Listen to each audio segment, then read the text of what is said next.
Word to your mother. All right, so we're back. News of the day video for all you fine people on the internet for your Sunday, November the 26th. It's a phrase the kids are using these days, I've been told. So, Jacob Trouba gets a fine of $5,000 for a high stick on Frederick. It was a two-hander. It was pretty vicious. So, the fact that it was a $5,000 fine that was revealed last night got some people kind of upset. I'm not going to say one way or the other, but the fines to me are kind of silly. Look, either it's worthy of a suspension or it's not. I would honestly be perfectly fine with the NHL saying the fines don't seem to really do much of anything. We can either have it suspendable or not suspendable, leave it at that. But anyways, let me know your thoughts in the comment section below. So coming out of last night's game, Rick Tocchet not happy, and that's kind of an understatement, saying playoff teams don't do this, meaning the loss against San Jose. And it is one thing that you have to be wary of with the Vancouver Canucks. This is a team that has lost for a long time. It is very easy for this team to get down on itself. It is very easy for them to say, here we go again. And now it's up to the team and the coach to turn this around. Andrei Kuzmenko scratched for a second straight game last night. He's back in the doghouse. His play this year has not been up to the same level it was last year. And of course, last year, at different points in time, he was in the doghouse as well. So we'll see what the Vancouver Canucks do over the coming weeks and months, because it does feel like that early season run they were on, that everybody was just so happy and everything was just going well, that's probably come to an end. And now we find out what the team's made of. There was a minor trade this morning between New Jersey and the New York Islanders. Tyce Thompson's been traded to the New York Islanders. He is, of course, the brother of Tage Thompson from Buffalo.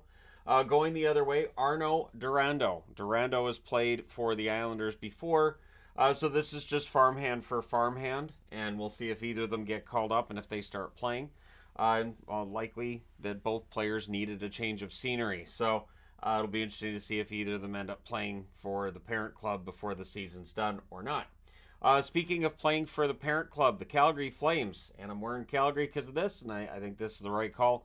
Zary and Pospisil are sticking around. Now, they don't have much choice with Pospisil. He's played 10 games since the recall, so they would have to waive him if they were going to send him back down. And I am very, very much convinced that he would not clear waivers if he got sent down right now. Pospisil's good. He's a relatively young player. I don't think he'd clear waivers. And Zary, there's no reason to even think about sending him down. So the GM's been happy with their play in Calgary, and they're going to be sticking around with the Flames likely for the rest of the season. What's interesting with the whole Marc-Andre Fleury mask thing is it definitely feels like the NHL realized we're on the wrong side of this. Word is that he is unlikely to be fined. The team is unlikely to be fined for him wearing a mask that is for charity. And it's being auctioned off, and at last count, it is in excess of $15,000 in auction. So I would think that the fact that there was the controversy around it probably has driven up the price of how much you're going to have to pay to get it, and the fact that much money is going to charity is a good thing. So the NHL, highly unlikely they're going to actually fine him or the team, but we'll see. We'll see what happens there. Sheldon Keefe. Sheldon Keefe's in a tough spot, of course, because anytime that the the Toronto Maple Leafs go into any kind of funk and they're losing games, his job's going to be called into question.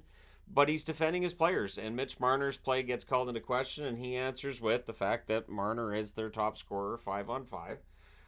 Marner's a good player, and I really think for Toronto, it's been the depth scoring generally has been their issue throughout. And I know the attacks, it's easier on the big money guys because they do make that big money, but Keefe defending his players, and what else is he going to do? So, I mean, again, it comes down to just playing devil's advocate. Is a coach really going to come out and say, oh yeah, no, he's awful. Yeah, no, he's awful. So I'm okay now, and I'm not saying not to call them out when it's right to do so, but in this case, I don't think Marner's been the problem.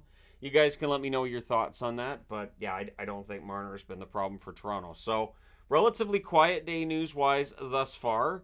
We'll see if it stays that way. I was going to do the review for the Minnesota-Detroit game on its own, but I'm going to combine that with the St. Louis-Chicago game. I don't think there's enough notes on Minnesota Detroit. I don't think there was any real surprise out of that game, so I'm going to just combine it with the other game. I'll review that when that one's done.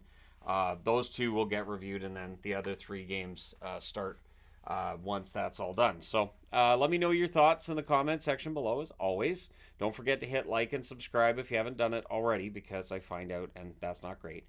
But yeah, thanks for all your support. I will talk to you again soon. Peace.